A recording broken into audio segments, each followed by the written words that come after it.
mère dégg naa bu baax li nga wax mais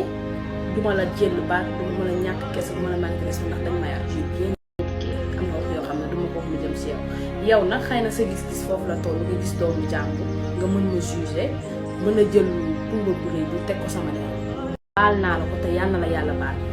nee nga su ma yóbboon duma jàng ndax alxuraan bi ma jàng ba pare bi fii dèjà duma tontu ci loolu yàlla suñu borom rek moo xam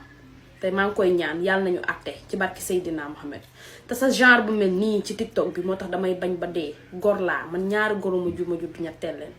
xaw ma lu bon xaw ma def lu bon xaw ma wax lu bon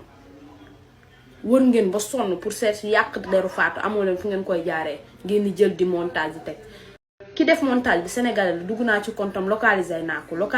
ko ba xam ko sénégalais la man sama doomu réew moo ma def loolu ba yeneen dëkk yi am accès di def duo bi kon man c'est pas grave laay wax mais tey yow boo gisee lii mère li tax nga def ko xam nga ko bu baax da nga tëj say commentaire boo ci jublu woon loolu bu tëj say commentaire bàyyi nit ñi ñoo participer xaw ma bës nga ci bëgg xaw ma tur mais dinaa la ko may mais li ma lay xamal ba xamal la ko man Fatou damay bañ ba dee ndax seen genre yu mel ni ci TikTok bi du ngeen ma dégg ci lu bon du ngeen ma gis ci lu bon du ngeen ma dégg may wax bu bon te duma la manquer de respect benn yoon